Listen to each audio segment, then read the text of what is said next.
大家好，欢迎来到 FS School Show。然后今天呢，又是 DC， 然后跟 Paul 要一起来跟大家聊聊天。我们又邀请到了很多新朋友来到我们中间，所以介绍一下。嗨，大家，我是 Chloe。嗨，大家，我是子瑶。好的，今天我们要讲什么主题呢？好，大家好，那我们今天要聊的是社群经营。好的，自媒体，这是为什么？刚刚他们只有讲名字，因为接下来我们要重度检视，不是重度观察他们两位身为自媒体经营者的一些心情，还有一些的事实在中间。对，放心，我们这堂不是什么短影音流量课，也不是什么精准行销穿透课，放心，只是我们也做不来。对，那对，主要是因为现在这个自媒体越来越多人做嘛，然后就是也很多学生，不管是从高中开始或大学开始，就是会开始经营自媒体，有一些可能没有说到几十万粉，就是一些几千几万粉又因为脆的流量关系，越来越多小网红，对吧？那我们就来聊聊说，这些实际上有在经营自媒体，或者说做这些小社群经营的人，我们有遇到什么困难，有什么好玩的地方可以分享？对，那在开始之前，我们就先请两位稍微介绍一下自己做了多久，那频道主要在做什么，然后把这个 ID 的名字讲出来，大家就可以去追踪。我们从 Chloe 先开始。好，我的频道呢是从严格来说应该是5年前吧，5年前开始的。5年前算久哦，很久了。对啊。哦，真的吗？可能3年前才真正开始研究这样。对，那我的名字叫做 Chloe Yan， 然后0212这样。对，所以我主要在做的东西就非常的生活，就是我每天在经历什么，我的学校生活是什么，教会生活，然后我自己是一个怎么样的人，我有什么样的想法、议题，就是各个这个年纪会碰到的东西，我就全部都把它拍上去。哦，所以比较深的是以自己本身原有的生活为出发点，因为有不同的创作者嘛，有的是找了一个主题，然后就专门这样子。那你的等于就是分享你自己的生活给大家。我有做功课，然后我看到你最近在拍一个365天，对不对？对，就是说记录从什么时候开始？我是从刚升大1的时候开始，我现在等于是大1读了半年。所以还有一半左右，还有一半，但是这个坚持也是一个问题啊。目前365天都要跟吗？都要拍。来跟你们分享，这是我的原本的目标，是我想要日更，结果呢，就是你们知道日更很难嘛。然后到目前为止，应该已经要过了100多了吧，但目前是60天。我觉得还是很厉害，还很厉害啊！一个礼拜1部啦，咱们就改一下这个企划的名字就好了，就365除以6拆的，就是问号分之365啊，专案这样子。但还是很爱的 aggressive 啊，对，棒。那我们换姿瑶。我的频道是叫做 Olivia Josa 这样，然后我是大概从去年的3、4月左右开始拍第一支影片，然后最开始是就是在拍我的打工日记这样，但是因为我后来辞职，所以但还是想要继续做这件事情，所以开始拍比较多生活的东西这样。那最近有什么企划或主题比较酷跟大家分享吗？应该是我刚去玩菲律宾游水这样，然后其实还蛮多内容都还没有剪哦，所以还有很多库存，还有很多超级多。我已经看到了自媒体创作者的一个至少2位在现场的共同现象。就是被产量追着跑，对不对？本来定了一个365，然后60，然后你现在还有很多库存，这好像是做自媒体一定要面对的一个部分。你们现在都是自己剪片吗？对，完全自己剪。哇，很厉害。对，像这个我不会剪的，太长了。我们来交给制作人画给我。我想要问一下，因为今天是2位都是在经营自媒体的，然后而且都是差不多年龄的同学们，那我们想要残酷的看一下你们有没有追踪对方啊？算了，不要，等一下，先来一下。哎呀，你看到社会的险恶，就是我们谢谢你们的诚实、真诚、纯真。好，那你们给对方的账号一个3个字来形容对方的账号，可以拿起来划一下。好了，需要3个字，一个词啊，一个词。好，我有预备。我有赶快在节目开始前追踪一下，对吧？老人是不会看这种先。这个我先给就是 Chloe 3个字是真善美。哇，好老调，谢谢。因为辅仁大学的，因为我觉得他的就是因为呼应他的现在的这个专案嘛，就是每天，所以就真的很真实啊。然后每天的这些东西，然后我快速划过去讲出来了哈，就是看了里面的这些东西，就觉得很我觉得蛮自然的。然后当然有专业在里面，那就是很自然，然后很真实，很好看这样子。对，真善美。然后那 Olivia 也是，因为她最近就在游学嘛，所以看完就想游学。我觉得，你拍的很好我觉得这个厂商应该要多给你一些这个，好，讲吧。那我也分享一下。你也有做功课，我是真的每天都会看的那种，就是说看 IG 啦，然后会把他们最近也是，不像你是为了工作刻意看嘛，对 A 了，剪掉，对啊。那我想一下 ，Chloe 的话，对我觉得这非常的。有这个有影响力跟有价值，就像刚刚有聊到，对，就是不是只是拍生活干片，因为其实每天日更，大部分人会是干片，因为其实每天要阐述一些东西很困啊。对啊，我光是每天就想大家平常限动每天发多也其实不知道发什么。我今天大家好，我今天吃了什么？我今天路上好热。其实除非你是那种超级有名的人，对，你就什么都可以当时素材拍，但其实就是有小众的，其实我觉得这样蛮厉害，就是说分享大学嘛，或是说像你有申请一些。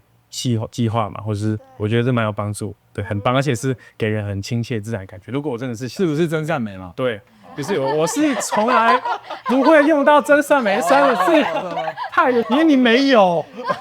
好了，好的，我上次听到真善美是看那个什么电影，Do a deer being battled，对，反正都是很亲切啦。如果是小学弟妹看到，我觉得蛮有帮助。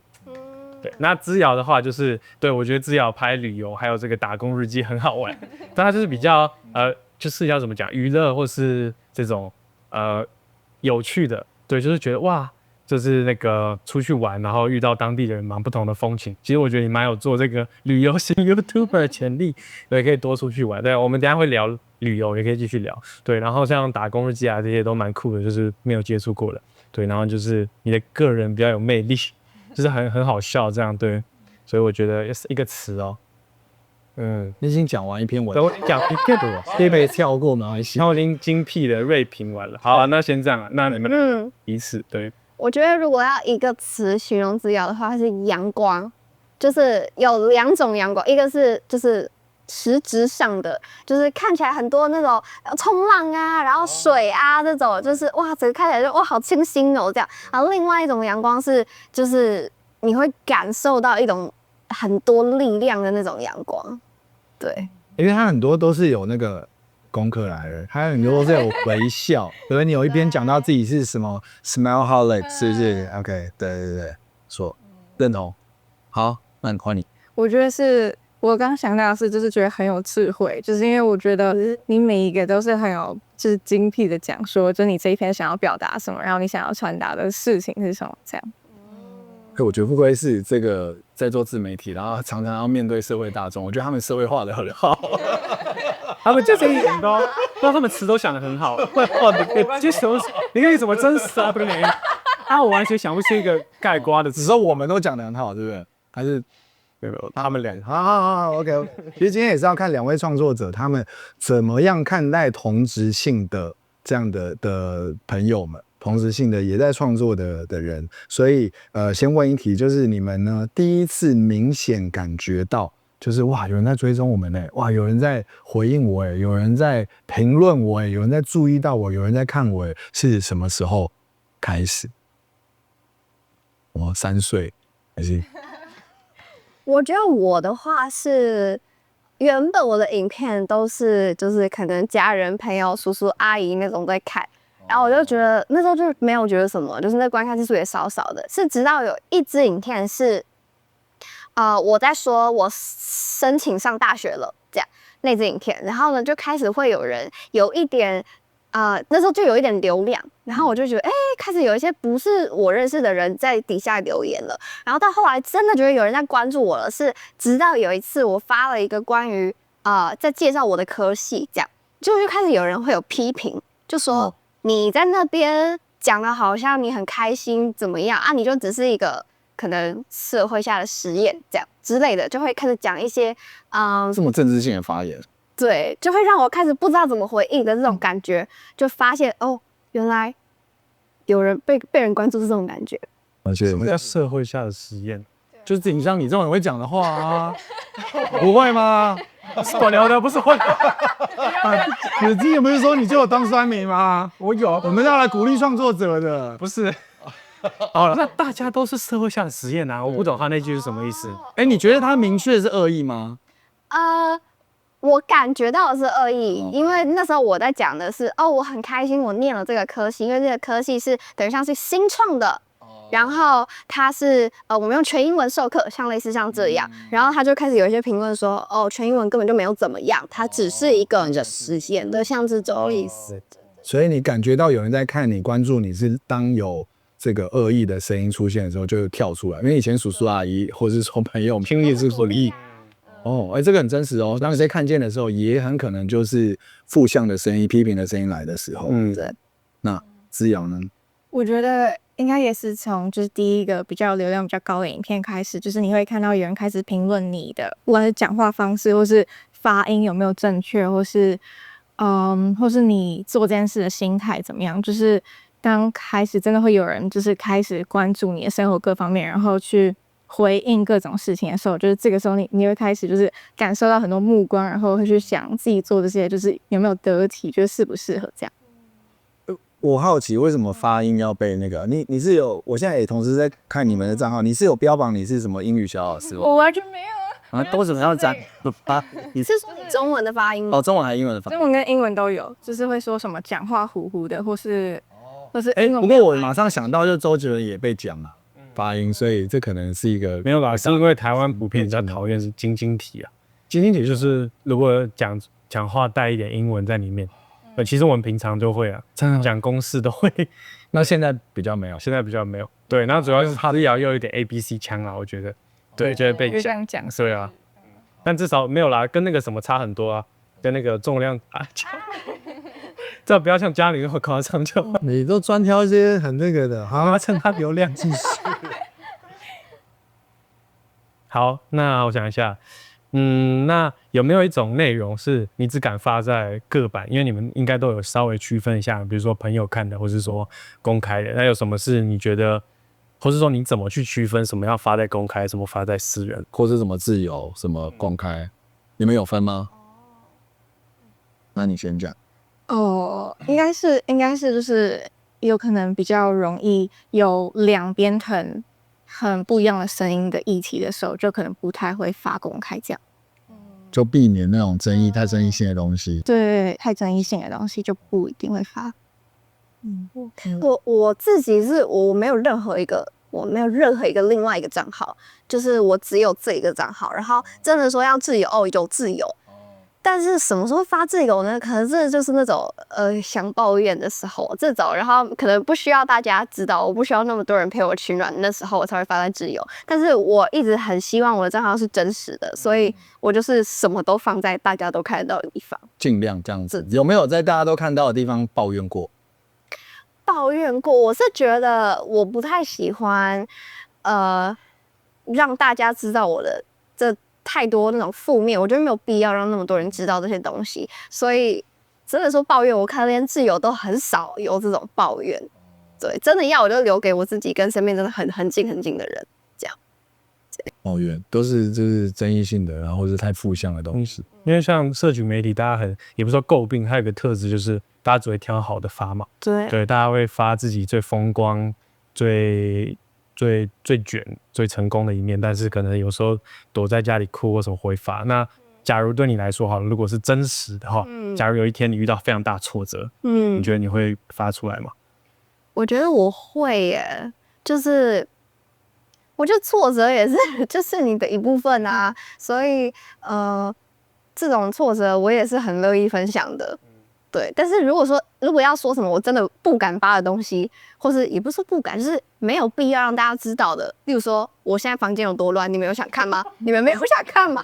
所以这种东西我就不会发。我突然觉得可以来个反向操作，我们就发一个账号是专门发那种人家不敢发，就是说就像你讲的嘛，大家都发光鲜亮丽的东西，然后我们来做一个社会实验，他专门发非常丑陋阴暗房间有多乱可这不一定要你本人啊，我说别人啊做，你们觉得会不会红啊？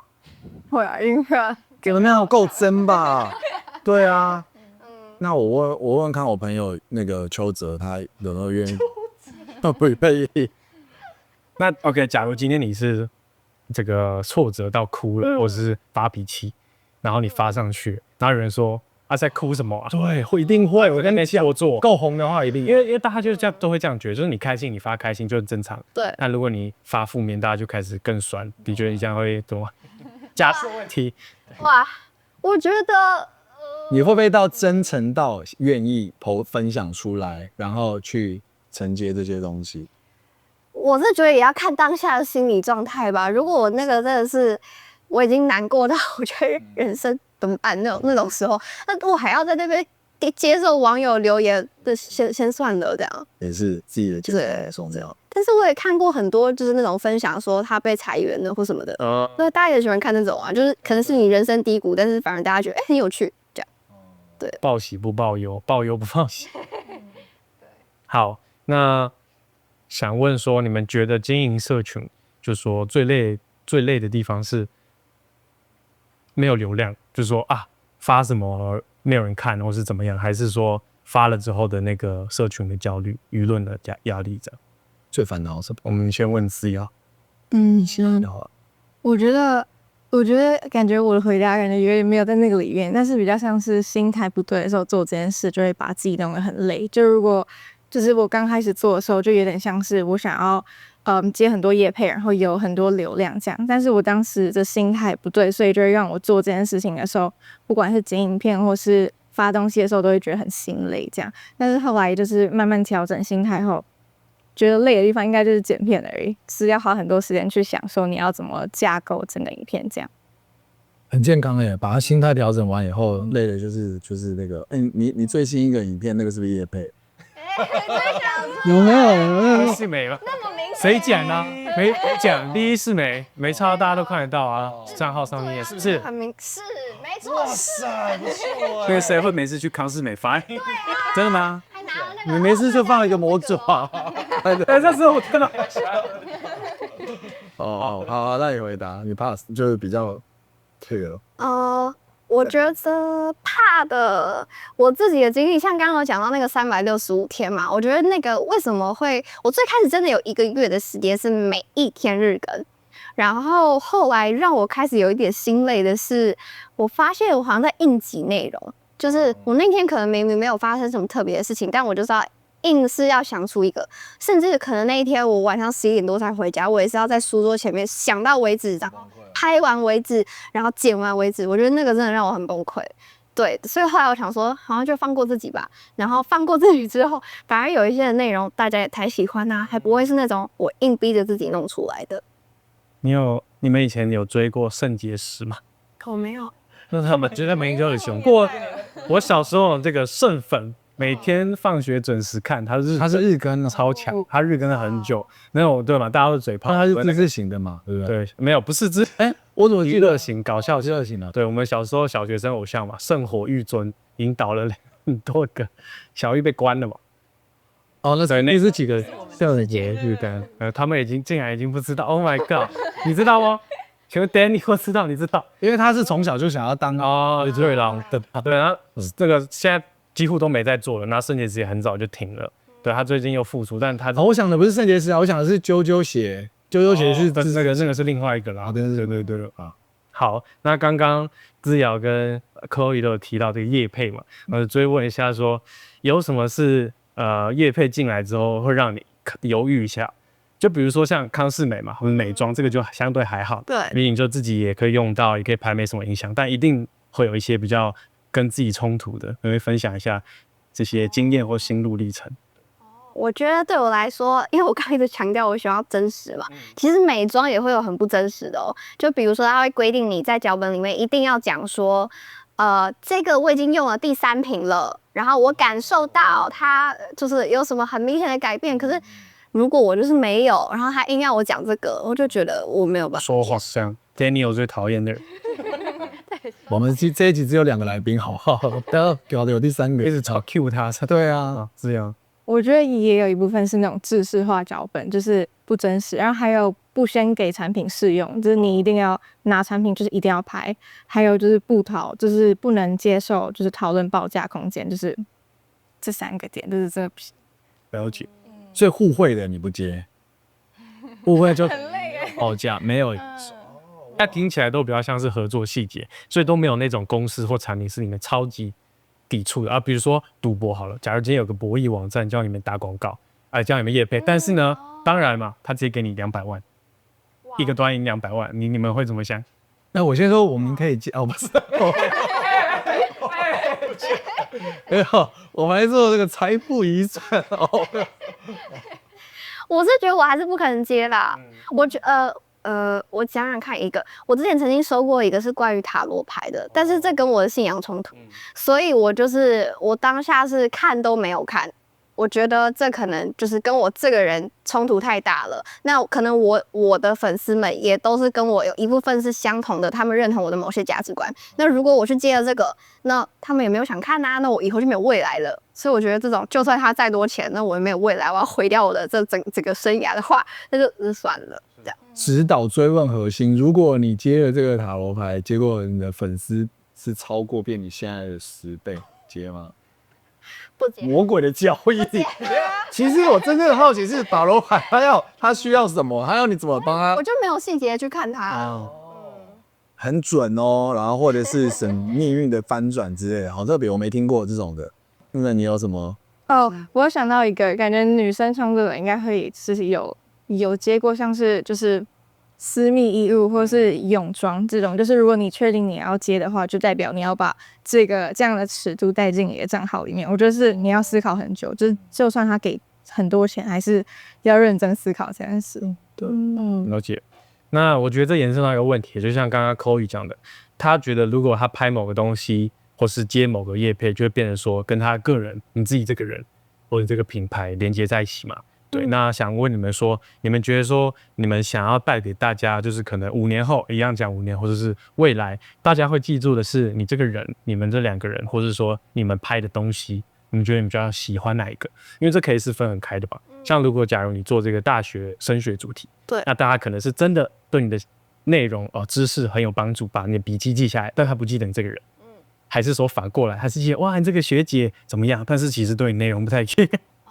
所以我会怎么选 ？OK， 我觉得我会选的话，我会选人，但是这其实很不容易，因为想要让大家来了解一个人，通常都是你有一定的知名度之后，才会你做什么大家都想要看。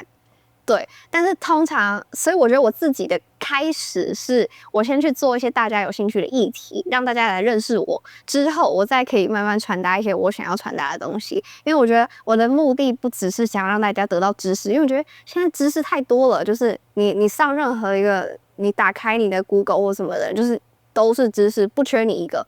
但是如果你可以真的传递出一些你自己想要讲的价值啊，或者什么的，那是只有你有的。对，所以我觉得还是我会希望大家记得是我这个人，然后可能我是一个希望带给大家喜乐，希望带给大家一点盼望，像这种的。不，他讲话有美国腔。对不起。你没有资格讲你也有时候会。对啊，我没有啊，有没有？你这个回去你回去看其他的歌词就会看到。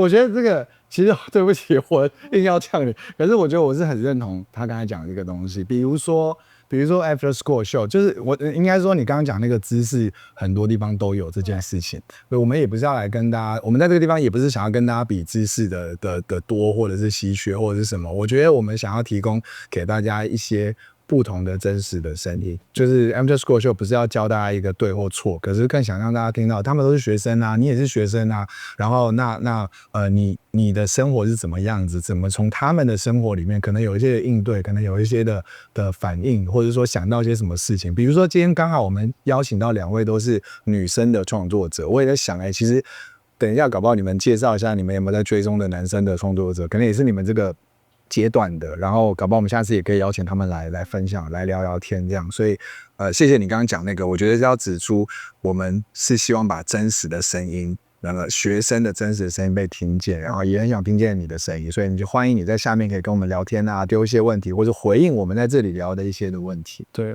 那也顺便说明一下，就是说找这2位，也不是说他们特别红，也不是说他们你如何毫无这个表情的讲出人家不是很红，真的啦，真的因为我怕被就是有人攻击说啊，凭什么找他们嘛？他们又不是什么厉害的人，为什么不找？对吗？我是说，就是因为我们想要带最真实，有在上学嘛，一边就是跟我们年纪差不多学生的，没有，就大家都平等的，没有追求真善美。对，但如果有大咖网红愿意来上节目，当然是 OK，欢迎。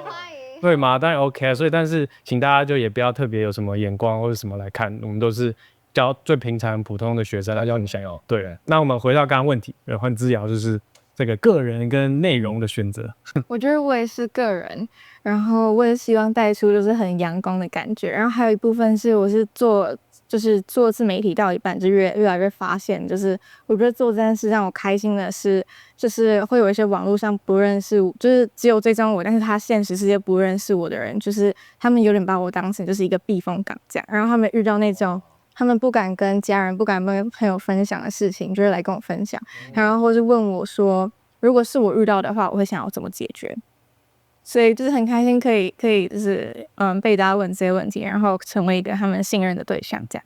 那你这样压力会很大吗？老实讲，我觉得好像其实还好，但是如果我有遇到那种就是真的是有就是自杀倾向的话，然后很常这样，我觉得我会很有压力。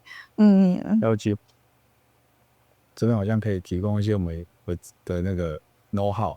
就是如果要剪掉可以剪掉，就是因为其实像你真的已经在带出影响力了，就像你刚刚讲的，不只是你的页面本身给大家的阳光，他说的阳光的形象或者是什么，其实是已经开始对你的群众他是产生信任的影响力，他们信任你，甚至会跟你寻求帮助。但也像你讲的，如果真的有一天如果有比较棘手的、比较特别的一些情况的话，其实我们是要有求助管道的，各位这边开始工商时间，我们国家做得很好，就是你可以把一些的就是一些的人他的实际情况转介给我们国家一些的组织机构，然后他们是医疗相关背景的，他们是可以真的从心理层面去帮助他们。现在心理卫生健康也很强调，也很重要嘛，对，所以也建议你可以把这个路线铺好，那这样你就不会把所有的压力放在自己身上。你就知道，如果有一天真的有这样的事发生了，你有一条路，就是你会跟这个人说，我要帮助你，可是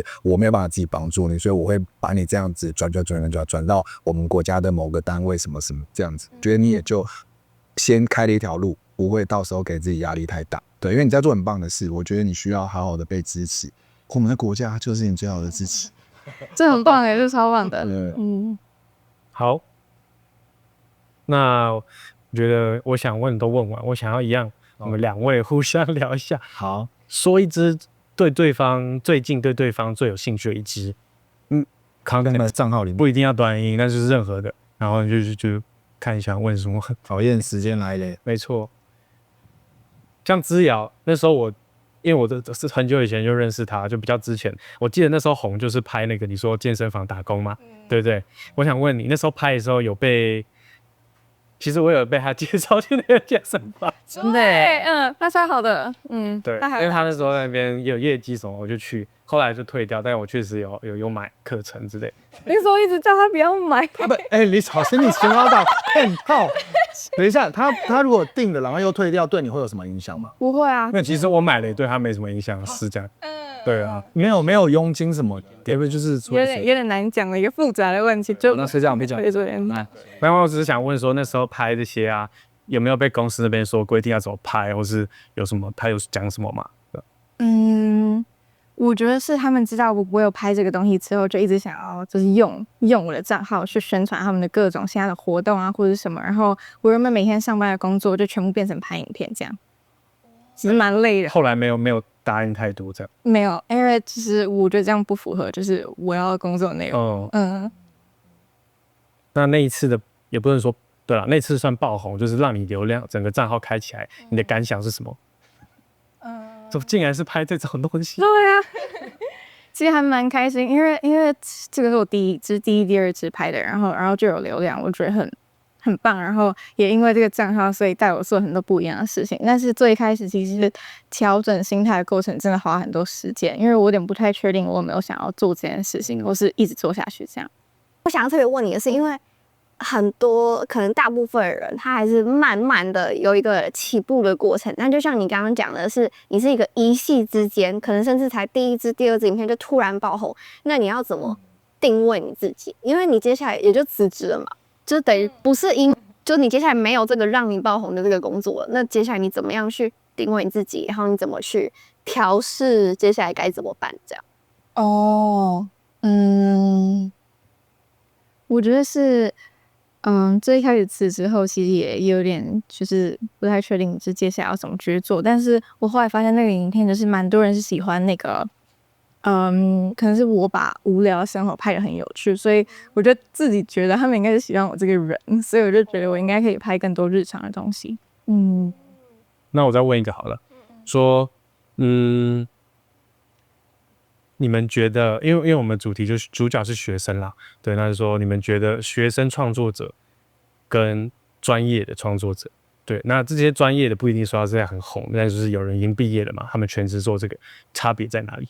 对，那不管是休学或是课多不多都不影响，就是说这个年纪做自媒体，你们觉得跟别人差别最大的地方是什么？感觉是就是你要全部都自己来，就是从就是接业配，然后讨论各种细节，然后写脚本，全部都你要一手包办全部的事情，然后做出来东西。但你感觉专业的创作者，他们好像会有人帮他们接洽，然后弄脚本之类的。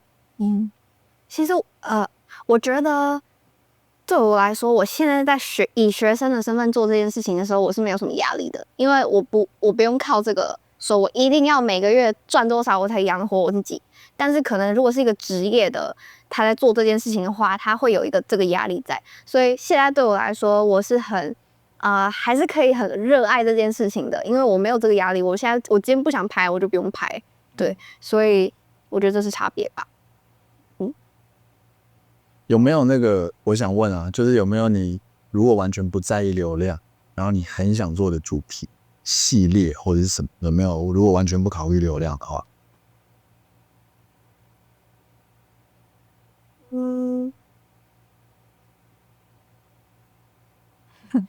每天拍我自己吃东西你会很喜欢吗？吃播真的哦，之类的，感觉很有趣。然后你会收到一堆那种就是食物的厂商，然后你是那为什么我听起来像是很可行的东西，你为什么不做？我不知道，感觉看起来很因为做到第二季会已经不像第一季的自己。对，我是也被吃健康的啊，也可以哦，健康吃播，老冠比较高，还要吃的很好吃的样子。好，Chloe 呢？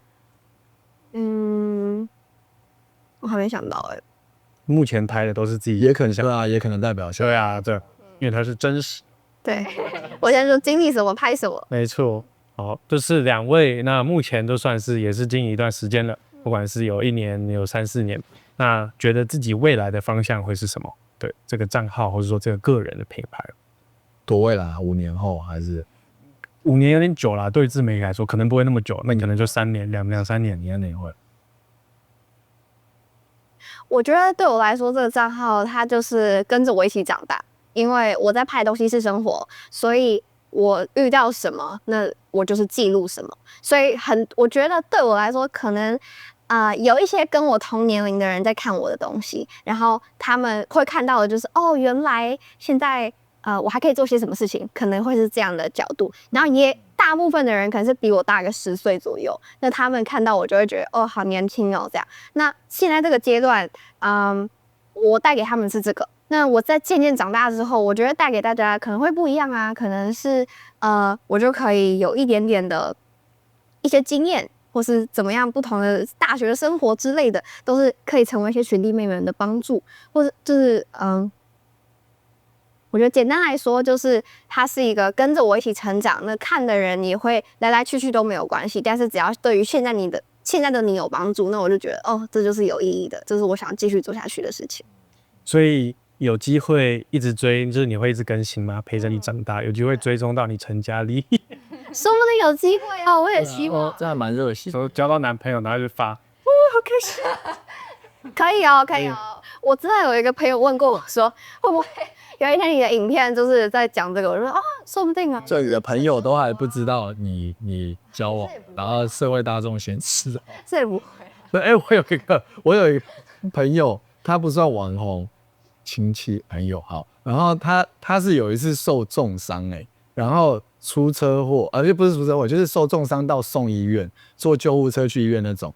然后我是滑 IG 的，那时候是 Facebook， 滑 Facebook 的时候看到他怎么 PO 了一个说他现在在医院，然后可是我是他家人，他没有跟我讲然后先 PO 然后就是没有，只是提醒你不要这样子。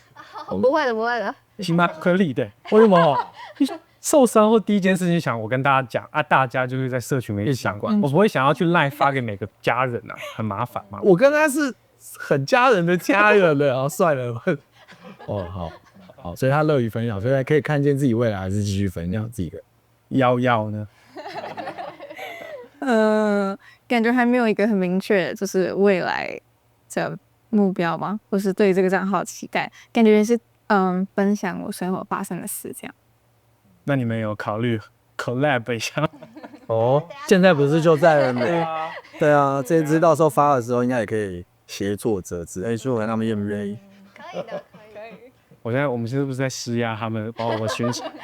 自己又来这边拍，我们要说不他们行。都来了，这么做自己，对不对？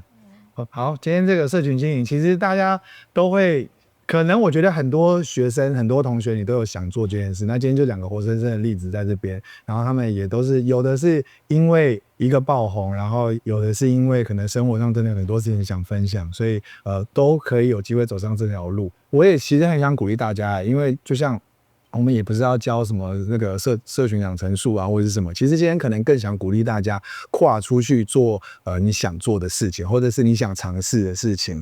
然后也没有真的对错，我觉得他们2个也活得很真实，一定有挑战，有很不容易的。可是一步一步这样走上来，其实你们看你们自己的社群的时候，其实应该也会不会有点像自己的孩子，就是慢慢对，其实也是一个养成的一个过程。就是说这个账号，或者说你看见自己常常不要讲每天好了，不时的定期的这样在 po 这些东西，我觉得也会很有成就感，也是一个记录嘛。所以邀请大家，就是欢迎大家，就是好好的去尝试，然后你想做的事情。那 After School 在这边也是呢，要陪伴大家，可以去尝试你想尝试的东西，也希望这里的真实的声音可以跟你有共鸣。那也很想听到你真实的声音，所以今天 After School 就在这个地方跟大家再见喽，谢谢大家，拜拜。拜。